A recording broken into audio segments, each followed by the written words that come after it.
the big news, obviously, coming out from last Friday is that this Division I Council has effective immediately, shut down all satellite camps. And so FBS programs will not be able to conduct clinics outside of school facilities, campus, regularly used practice facilities for any kind of competitive practices. So this has obviously raised all sorts of concerns and controversies and debates in terms of freedom versus what's good for the student athlete, what's good for competition, and what's fair across the board. So your thoughts, Mike, on the satellite camp ruling? Mark, I think the satellite camp ruling was a little bit of an overreaction on both sides, which is something you see in the offseason when you have news of this sort. As far as the legislation itself, I think it's a little bit of an overreaction to Harbaugh's actions, which I think they kind of played into his narrative that he's building. The legislation, I believe, as I read the interpretation from the NCAA, also excludes in-person evaluation by coaches, which is something they have previously been able to do. I think it's a little bit overreaction. We do live in an information age where kids can get their videotape through Huddle and other software, other technological advances. Pretty much any kid can be seen on tape by any coach in the nation.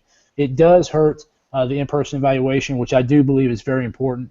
So I think the legislation is a little bit of an overreaction to Harbaugh.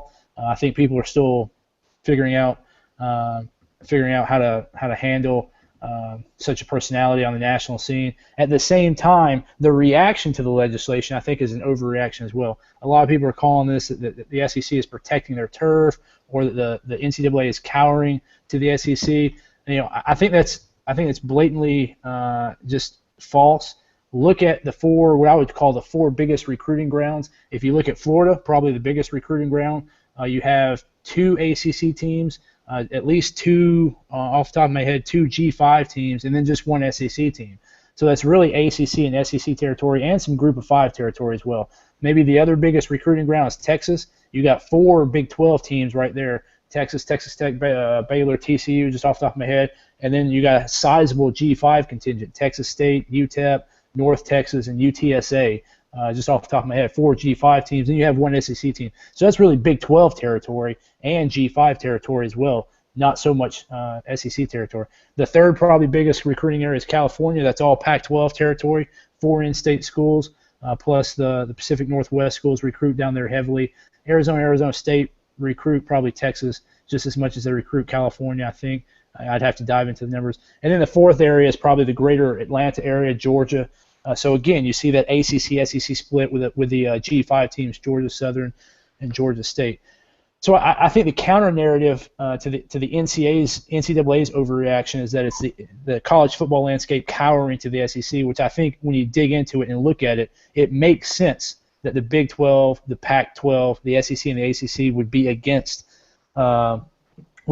schools picking up their entire team over spring break and having essentially 5 spring practices 2,000 miles away from their campus. I think it makes sense that those 4 conferences would do that, and I also think it makes sense that a couple of the G5 conferences would vote against that. It's just something that's in those conferences' best interest. It's not those conferences cowering to the SEC. So I think we have overreaction on both sides, which is par for the course when you talk about news in the offseason. Yeah, those are the big recruiting bases. I think we see the numbers come out right around National Signing Day each and every year when we see where the best players come from, and it's those territories that you just mentioned.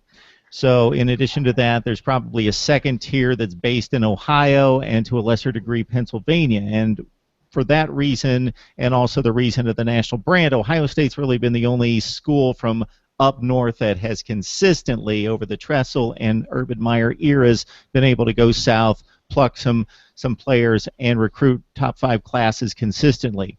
Michigan's fallen behind a little bit up until this surge by Harbaugh and his big name coming to campus. Notre Dame has its issues in trying to compete with the upper echelon SEC teams in particular. Jamie, your thoughts about the ruling and how you think things should stand in regards to these satellite camps? I'm actually okay with the ruling to a degree.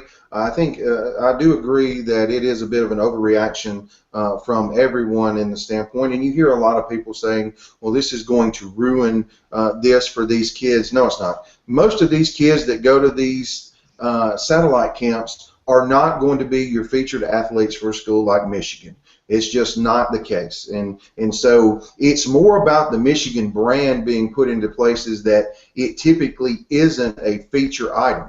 And I do agree that you guys touched on the big-time recruiting bed areas. I don't necessarily know that that's where the biggest effect of these satellite camps comes from. One of Michigan's biggest play was in Prattville, Alabama over the last couple years doing a satellite camp there. And the reason that was important for them is Alabama has always been seen as a state that kids don't typically leave too far from mama, as the coaches will tell you. So getting their brand into the state of Alabama with kids that don't typically travel is a bigger deal to me than it is getting your brand into Florida, where the kids are willing to travel more than they are from the state of Alabama or something of that nature. If you notice, Michigan has signed, I want to say, 3 kids out of Alabama in the last 2 years because of their efforts of getting their brand here, and that really helps them to that degree. And I think they really they riled the story up by getting that close into SEC country, is where the media got a hold to it. But I think that hitting the greater Atlanta area is something that all the coaches are going to do. Hitting the Florida area, they're going to do that. They're going to cover Texas. They're going to cover California. But if you can take a state like Alabama, which is not easy to travel, there's no good way to fly into Alabama. You can fly into Birmingham, but most of them find it more economical to fly into Atlanta. And they make a one-day trip through Alabama trying to fill as much as they can. University of New Hampshire calls me every year and tries to set up the way that they want to travel through Alabama in one day. And it's hard to hit Birmingham, Montgomery, and Mobile in one day. You cannot do it. And so it's easier to come to the state of Alabama at a satellite camp, post up in Prattville, which is right there in the center of the state, and draw some of the kids that you want to see. You're really only looking at 5 or 10, truly. There may be 100 there. There's 5 or 10 that has a legitimate shot to get on Michigan's board. So they can pull them all into one place at one time rather than trying to spend 3 days in the state of Alabama, which is what you would have to do if you wanted to hit Clay Chalkville, Hoover, Spanish Fort down in Mobile. Those schools are 4 or 5 hours apart. So that eats up one day, not to mention trying to go over to Opelika, Alabama, to Auburn and hit the schools there. You can't pull it off in one single day, so you have to pick and choose. Or you could do the satellite camp in Prattville and pull the 5 or 10 kids that you truly want to see and get them in one day.